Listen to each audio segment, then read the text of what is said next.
Así es que tomen nota de lo más relevante. Como les digo, no me permite grabar.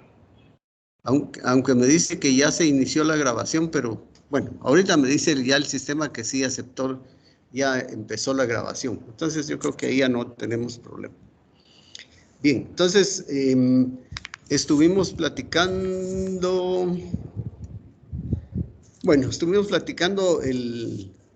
la vez pasada de algunas cuestiones, como el hecho de que es importante que lean el programa, que lo lean bien a fondo y que cualquier duda me comuniquen. Les recomiendo entonces el caso ahí donde está el archivo de tareas y archivo de tareas e instrucciones. Ahí están las tareas específicas con las fechas de entrega y lo que hay que hacer. En el entendido de que cualquier duda, ustedes me pueden consultar de cualquier forma, me pueden llamar, me pueden escribir, y como tenemos el grupo de WhatsApp, pues eso nos ayuda a poder comunicarnos de una manera más rápida. Entonces, empezamos a hablar de la responsabilidad legal del médico, y dentro de eso pues hablamos que es la obligación de todo médico de responder por las consecuencias de sus actos. Hablamos al respecto de la malpraxis médica y mencionamos que para Vargas es el ejercicio inadecuado de la profesión, y también creo que les comenté el hecho de que en el país no existe afortunadamente todavía ninguna ley de mala práctica. Al existir una ley de este tipo, pues se encarecería la atención médica en el país, en virtud de que tanto hospitales nacionales, hospitales privados y médicos deberían de pagar un seguro de malpraxis, y esto pues sería una complicación muy grande para el país, ¿verdad? Ya habíamos platicado cómo también en el país, como no hay ley de mala práctica, pues las demandas se manejan por la vía penal y por la vía civil, ¿verdad? Por la vía penal, persiguiendo los delitos de homicidio culposo si la persona fallece, o de lesiones culposas si la persona le queda algún daño secundario al tratamiento. Les comentaba también el hecho de que en otros, bueno, esto sucede en todos los países, pero hay otros países como Estados Unidos donde la demanda contra los médicos se maneja exclusivamente de manera civil. Así es que el médico no es capturado, no es llevado a prisión ni cosas por el estilo, como sucede aquí en el país, porque al existir la vía penal en el país, eso implica entonces que el médico puede ser capturado. Ciertamente podrá después solicitar arresto domiciliario, pero ya se imaginarán ustedes que eso implica no solo costo económico por el pago de los abogados, sino que el tiempo y el desprestigio también que implica, ¿verdad?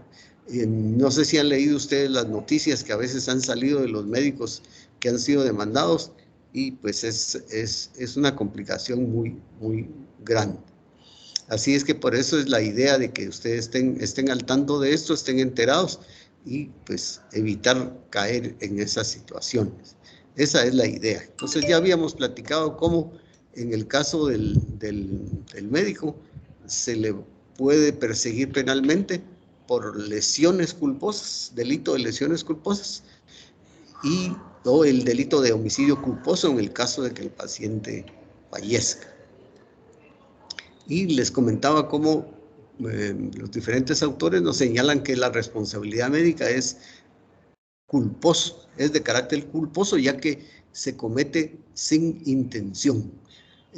Esencialmente se causa ese daño por falta de deber de cuidado. En el caso de la responsabilidad cuando es dolosa, es cuando es algo que se hace en intención, como por ejemplo los múltiples delitos que ustedes ven de robos, asaltos, homicidios, asesinatos, todo eso, los delincuentes lo hacen con toda la intención del caso, así es que esos son delitos dolosos, porque son hechos con intención y voluntad de causar un daño, mientras que en el caso del médico, pues va a ser de carácter culposo porque es un delito cometido sin intención, como en el caso de los delitos de tránsito, por ejemplo, son delitos culposos, ya que se considera que no hay ninguna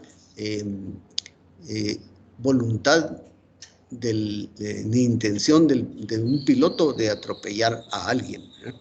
Realmente se considera que los delitos culposos son debidos a la falta de deber de cuidado. En el caso de los hechos de tránsito, pues sería la falta de deber de cuidado al conducir y no seguir las normas de tránsito, no servir las indicaciones y señales de tránsito.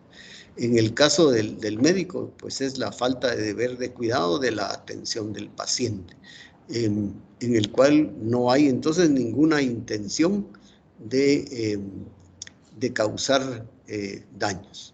Cuando se evalúan este tipo de delitos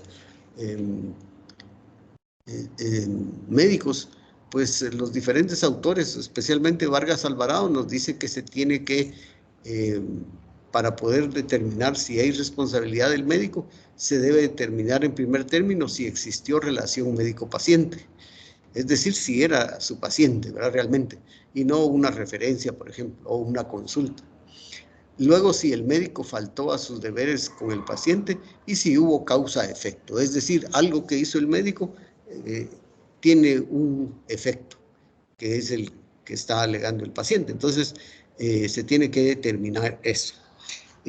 Cuando estuve en Costa Rica, pues tuve la oportunidad de trabajar este tipo de cuestiones, ya que, como les decía, en Costa Rica existe la ley de mala práctica médica y entonces pues hay muchas demandas contra médicos de diferentes especialidades, especialmente cirugía, anestesia y ginecobstetricia.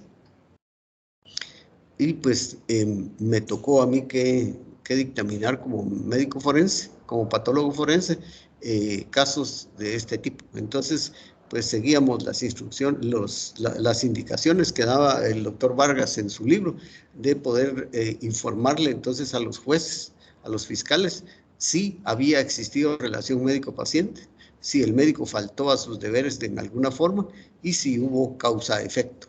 Esto pues implicaba el estudiar todos los expedientes y documentos pertinentes, ¿verdad? Incluyendo en el caso de los fallecidos, los protocolos de autopsia o los informes médicos legales en los casos de hechos de diferente índole, pero había que establecer ese tipo de cosas.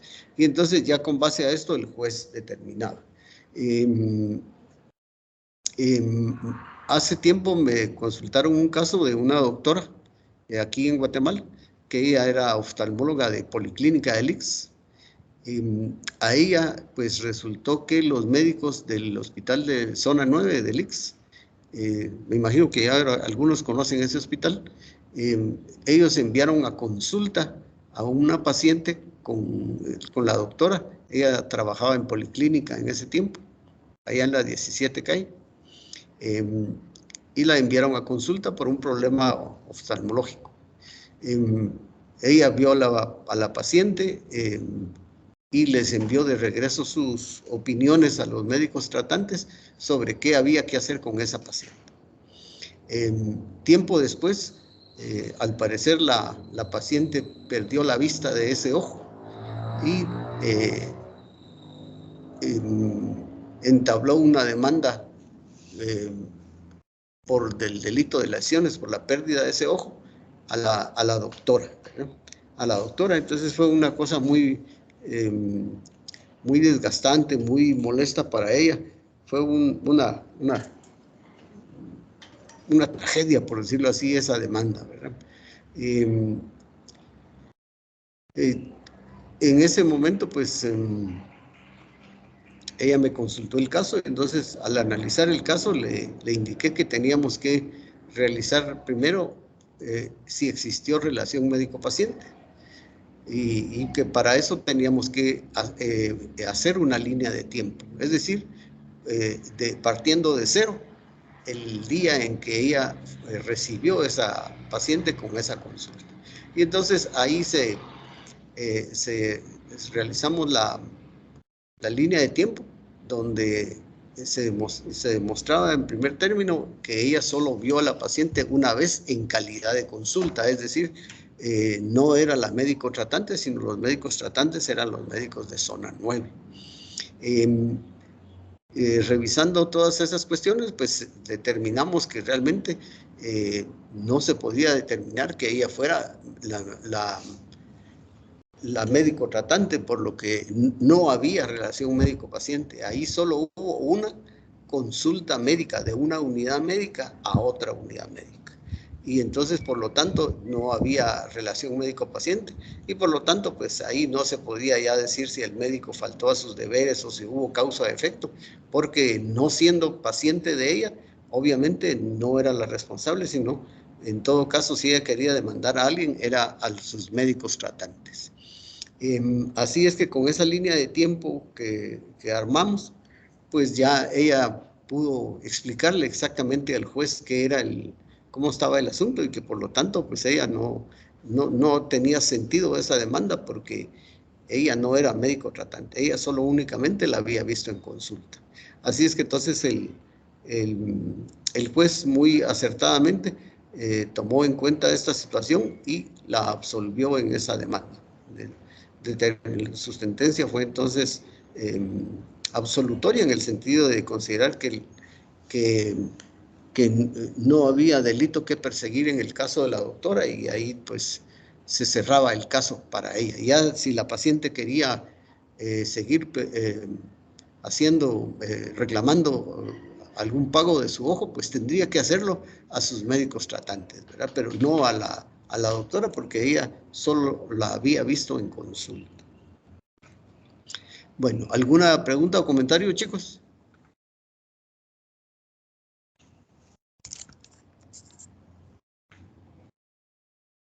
¿Preguntas, comentarios, chicos? Escucho. Todo claro, doctor. ¿Estamos claros? ¿Seguro? Bueno, Sí, entonces, en un ratito voy a tomar la lista. Hoy ahí se recuerdan porque la vez pasada no me recordaron y no tomé la lista. Bueno, decíamos entonces que la relación médico-paciente es fácil de establecer al revisar el expediente médico, ¿verdad? Y entonces, por ejemplo, en este caso que les comentaba yo de la doctora, pues fue muy fácil determinar que no había relación médico-paciente al analizar el expediente, porque ahí en el expediente era claro que ella solo actuó como consultante, en ningún momento pues ella no estaba a cargo del tratamiento de la paciente. Así es que esa es una cuestión muy importante. En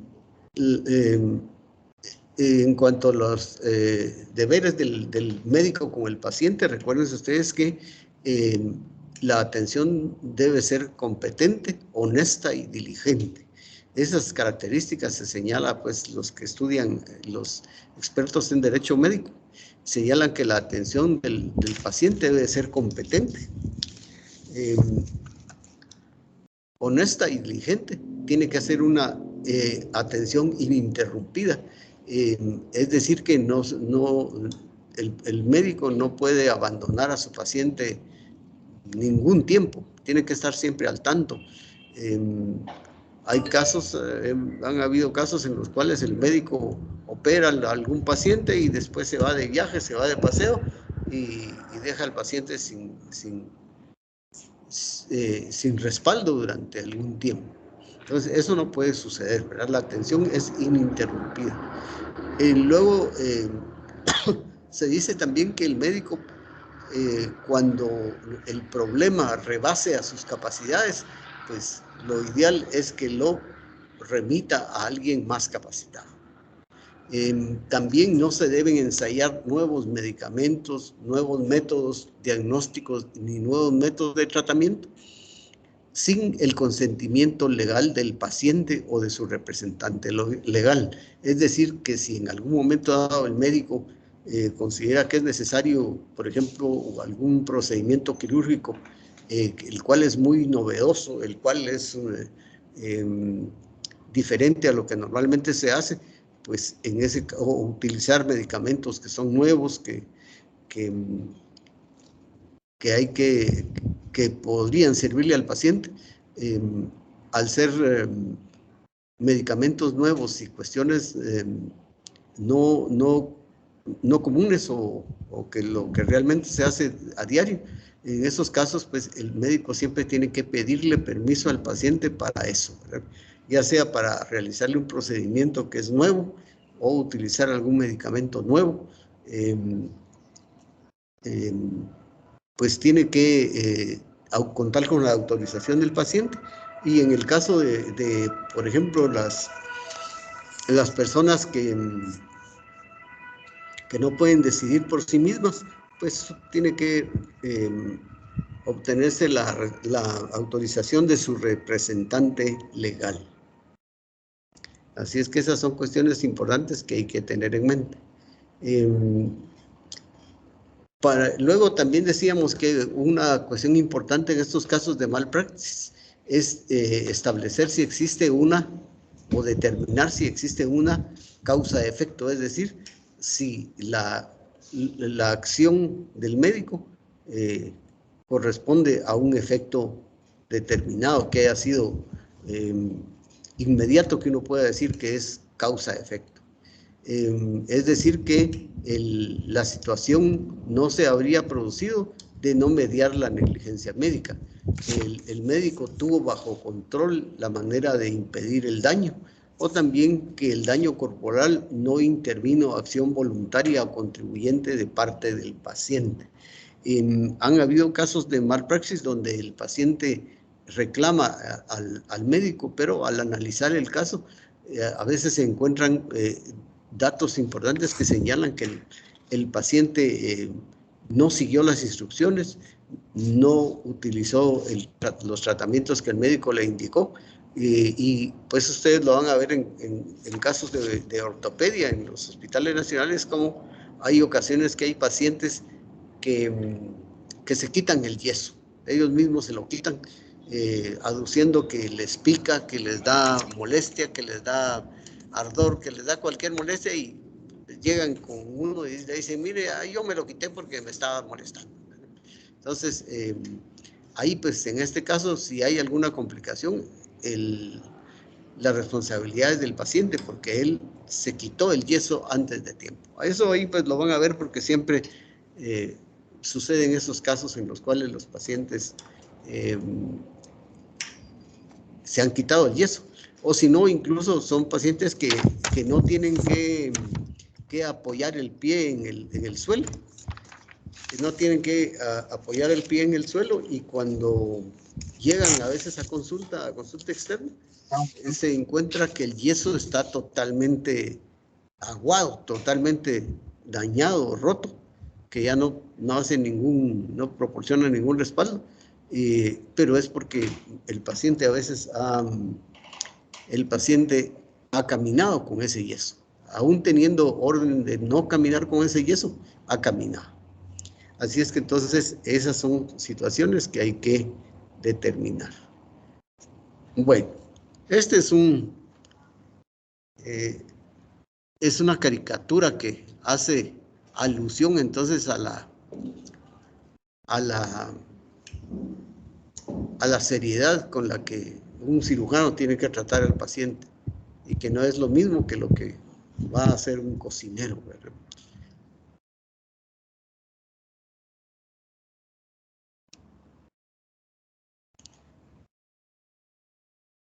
Bueno, entonces ya hablamos brevemente de las implicaciones legales de la práctica médica, y en resumen podemos decir que no hay ley de práctica médica en el hospital, en el Guatemala, que diga, y que los casos se manejan entonces por la vía penal, por los delitos de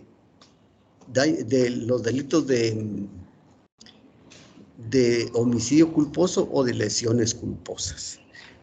También hablamos que no, al no haber, se utiliza la vía penal, la vía civil, porque no hay una ley específica.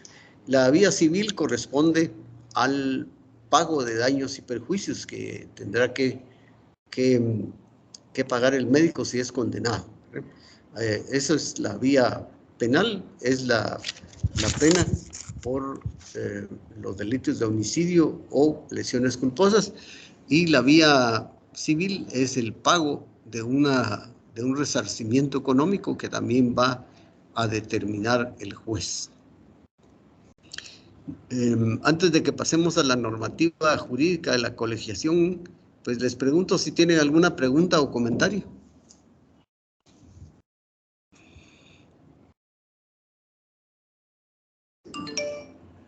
¿No hay preguntas? ¿No hay comentarios?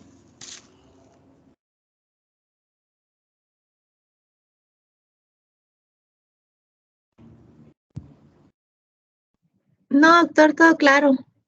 Vaya, correcto. Solo permítanme, voy a contestar una cosa aquí en facultad.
Muy bien, chicos. Entonces, en todo caso, siempre si en algún momento dado se les ocurre alguna duda, alguna pregunta, pues me pueden escribir en el WhatsApp, ¿verdad? Me interesa que me pueden consultar en WhatsApp en cualquier momento si les surge una duda al respecto. La idea es que ustedes no se queden con dudas al respecto del tema. Bueno, entonces vamos a ver que otro aspecto legal que ustedes tienen que conocer es la normativa jurídica de la colegiación profesional. Ahí esa foto pues corresponde a la entrada del edificio de colegios profesionales, y ahí pues es donde ustedes van a acudir a cumplir con este trámite. La colegiación profesional es obligatoria, ¿verdad? Es obligatoria. Si alguien no lo cumple, pues estaría ejerciendo la medicina de forma ilegal, porque no está entonces autorizado. No basta tener solamente el título, sino que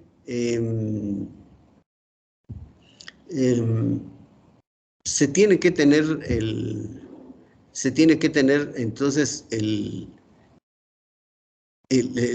título, pues aparte del título se tiene que tener la colegiación profesional, ¿verdad? Y eso se debe mantener siempre, inclusive ustedes que están ahorita que son jóvenes, pues van a ver que la colegiación obligatoria ahora no es solo el pagar la cuota mensual, sino que tienen que llenar una cuota de horas crédito de capacitaciones, es decir, el asistir a cursos, congresos.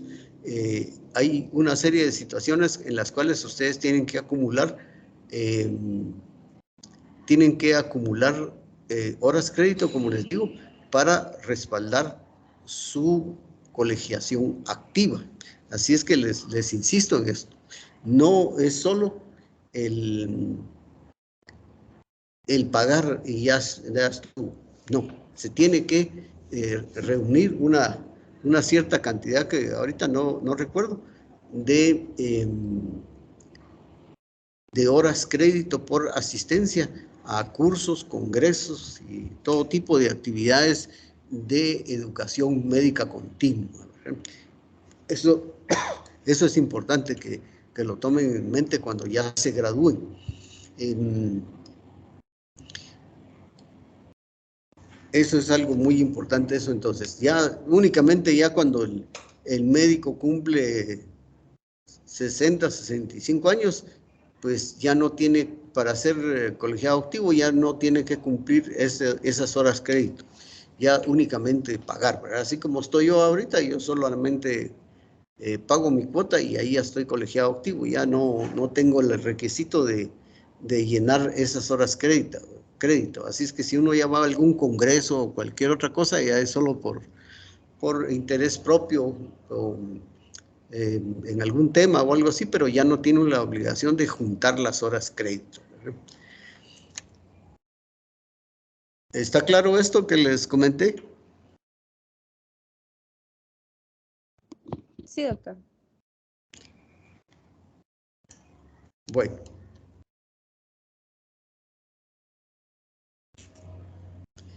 Así es que entonces la normativa jurídica de la colegiación profesional pues está en la Ley de Colegiación Profesional Obligatoria, que es el decreto 72/2001. Esta colegiación profesional obligatoria no es solo para los médicos, es para todo profesional universitario, ¿verdad? Para todo profesional universitario.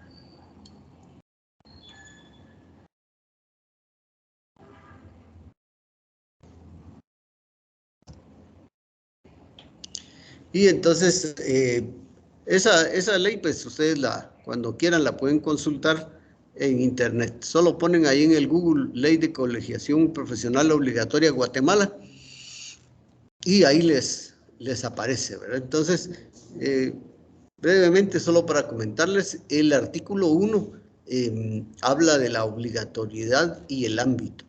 Y vemos que se refiere a la colegiación de los profesionales universitarios, es obligatoria y tiene por fines la superación moral, científica, técnica, cultural, económica y material de los profesionales, ¿verdad? Se entiende por colegiación la asociación de graduados universitarios de las respectivas profesiones universitarias, ¿verdad? Y ahí pues vamos a ver que los colegios profesionales son asociaciones gremiales no lucrativas, esencialmente apolíticas con personal jurídico, ¿verdad? Y patrimonio propio. Bueno, eso es en cuanto a qué es el colegio, ¿verdad?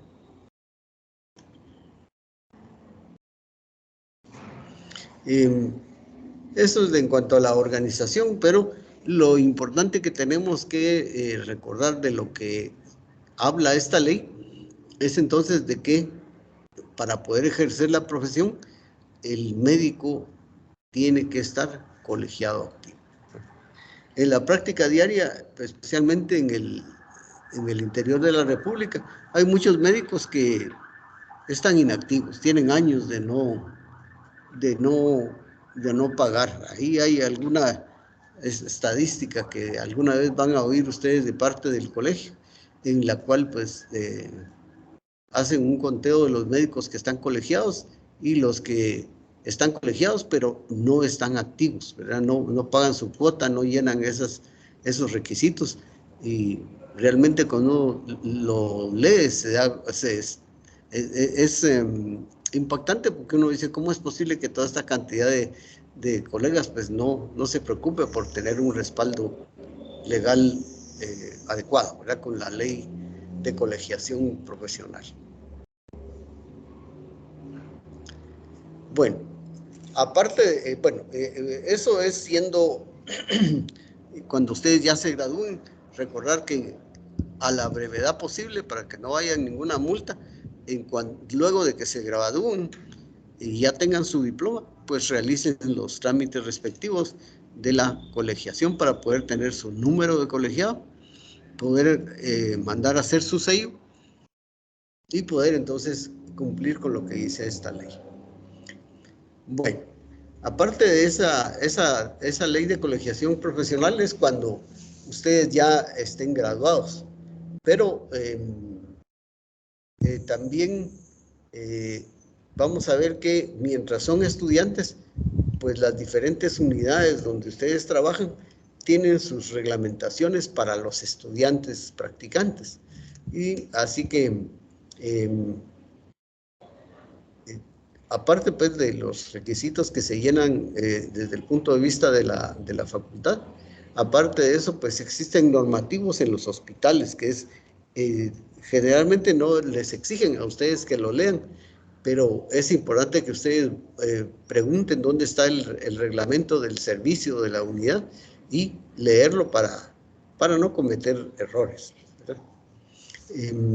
Por eso les puse el edificio de la U, porque hay que cumplir con todos los requisitos y los ordenamientos de la universidad, pero también hay que cumplir con los reglamentos que existen de parte del hospital.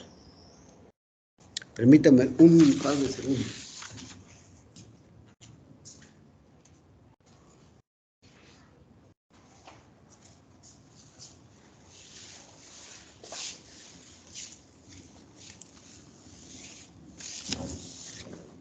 Es que fui a traer mi chumpa porque ya hay frío aquí en la U, hay mucho frío. Bueno, entonces les decía que existe para poder hacer sus prácticas, ustedes tienen que llenar una serie de requisitos que la U señala. Pero también, como les decía, también en los hospitales existen diversos reglamentos que es importante que ustedes los conozcan. Al llegar a alguna unidad a hacer práctica, siempre es pertinente ver si tienen algún instructivo y poder entonces leerlo para estar conforme a la ley. Y así, por ejemplo, en el Hospital Roosevelt, la pediatría tiene su normativo, y ahí señala que el fin es regular las actividades teórico-prácticas de los estudiantes de las distintas entidades facultativas suscritas en el convenio respectivo,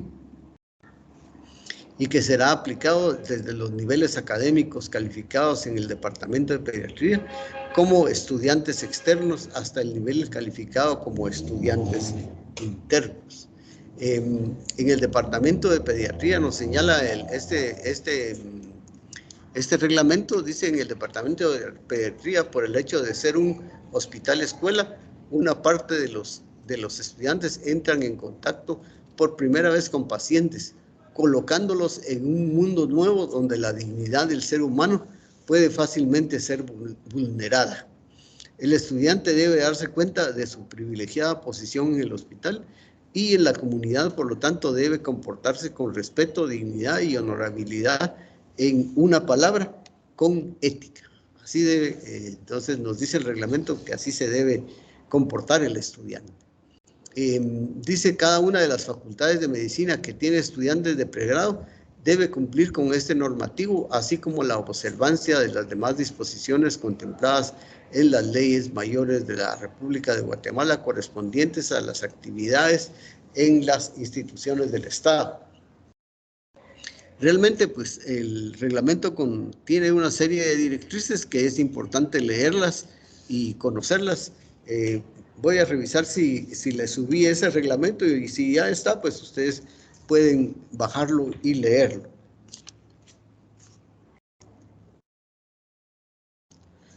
Vamos a ver que también el Departamento de Ginecología y Obstetricia tiene ese reglamento. Probablemente todos los demás tienen que tener su reglamento, pero esos son los dos que tengo allá a la mano, para que ustedes vean que sí existe esa reglamentación de parte del Departamento de Pediatría y Obstetricia. Es importante entonces que a cualquier hospital o unidad donde les toque trabajar en el futuro, no olviden revisar los reglamentos propios de cada lugar y los protocolos de tratamiento que estén vigentes, para evitar cometer errores que puedan atentar contra la vida y la salud de los pacientes. Así es que aquí solo les doy una leve pincelada de esos reglamentos, pero es importante que ustedes lo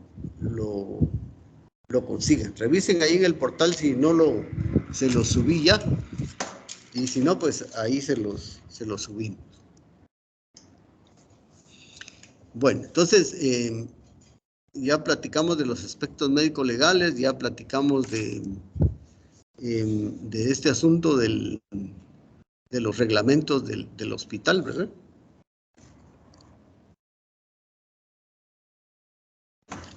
Así es que ustedes me dirán si hay preguntas, comentarios.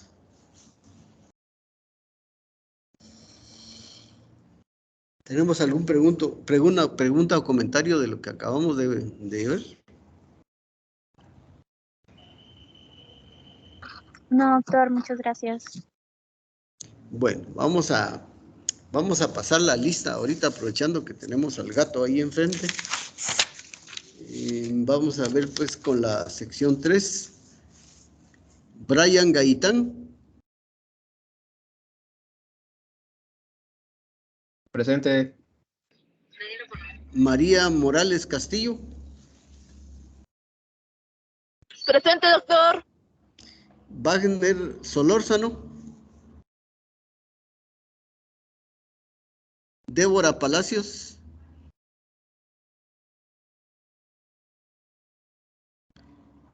María Esmeralda Morales. Presente. Esperanza García. Presente, doctor. Mónica Sandoval. Presente, doctor. Natalie Madrid. Presente. Leal Palma Saraí.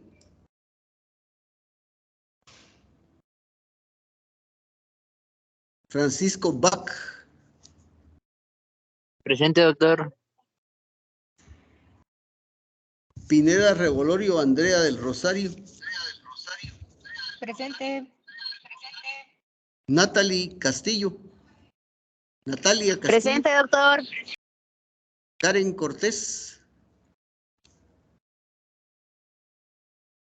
Ana Isabel Meléndez. Presente. Karen Cortés está.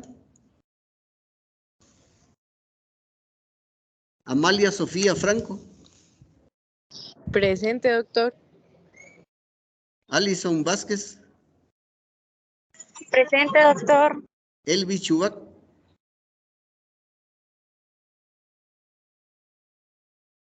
Teresita Castellanos. Presente. Gadi Chavarría. Presente, doctor. Suseli Vanegas. Presente, doctor. Jacqueline Peña. Presente.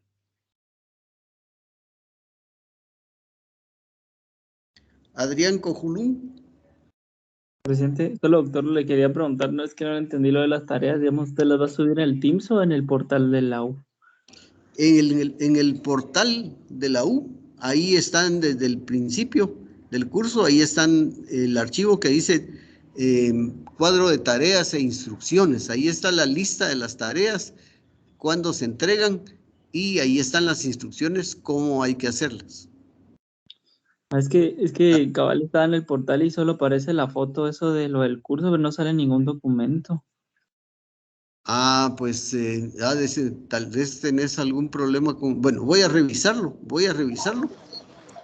Gracias. Voy a revisarlo, pero hay que ver si no tenés problemas con tu portal. A mí tampoco me aparece, doctor. Bueno, lo voy a revisar entonces. Y Débora Paulina, ¿tiene la manita levantada? Ah, sí, doctor, disculpe, es que cabal se me fue la señal cuando usted tomó asistencia y dijo mi nombre. No sé si me escuché o no. ¿Cómo es su apellido, Débora? Palacios, cabal le dije Palacios. Palacios. Sí, Aquí gracias, está. hasta ahorita Ya. se reconectó. Sí, aquí está. Ah, ok, Bueno, gracias. entonces recuérdense que para eso está el grupo de WhatsApp, Si hay algún problema que no se ve algo en el portal o algo no está claro o cualquier cosa, ahí escríbanme. Si ustedes no me escriben, yo doy por sentado que todo está bien y no hay ningún problema. O bien me escriben a mi WhatsApp personal también, si es que les da pena que todos se enteren ahí en lo que están preguntando, pueden escribirme a mi WhatsApp personal o bien al WhatsApp del grupo, porque si no, yo creo que todo está funcionando bien y tal vez si ustedes no me dicen, yo no sé, ¿verdad? Bueno, ahí les encargo eso. Yo por mi parte voy a revisar y les contesto en el WhatsApp, en el del grupo. Bueno, Cindy Pineda. Presente. Madeline Soto. Ana Lucía Monroy. Presente. Florilet Cifuentes. Presente. Ana Paulina Morales. Presente. Lina Lazo. Presente. Ana Elizabeth García. Presente. Carla Palma. Presente. Marco Antonio Hernández Murillo. Presente. Ánica Vela. Presente. Adriana Morales. Presente. Laura Alvarado. Presente. María Fernanda Archila. Presente. Sebastián Alejandro. Presente. ¿Cómo se pronuncia tu apellido? Croisiert. ¿Es francés o de dónde es?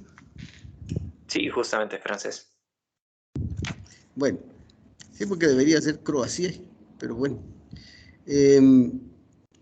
Meredith Liao. Presente. María José Nájera. María, no, permítame, es María José Contreras. Presente. Betsabe Nájera. Presente, doctor. Sara Cabrera. Presente, doctor. Bueno. Entonces, vamos a continuar con nuestro tema. Vamos a ver qué horas son ya. Doctor. Sí. Doctor. Sí. Habla Wagner Dolórzano. Wagner, ¿qué pasó, Wagner? Es que que me había llamado, pues se me había ido el internet, pero ya me conecté de nuevo, solo por la asistencia. Espérate, vamos a ver dónde te encuentro.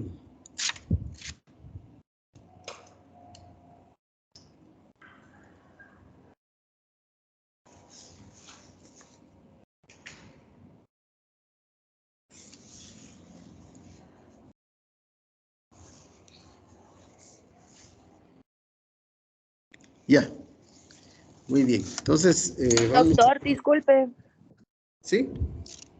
Yo también, Madeline Soto. Es que no, yo dije presente, pero no sé si me escuchó. ¿Cuál es su nombre? Madeline Soto. ¿Cómo? Madeline Soto. Mari Soto. Madeline Soto. Madeline, ya, Madeline. Gracias, doctor. Muy bien, Madeline. Bueno, entonces, yo creo que ahorita ya se nos acabó el tiempo y como tengo la siguiente clase a las 2 de la tarde con el otro grupo, y para no dejar el tema así medio cortado, entonces nos vamos a quedar por aquí. Aquí vamos a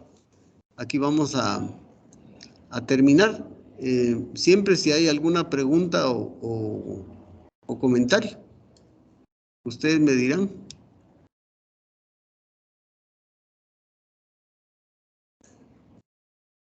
Todo claro.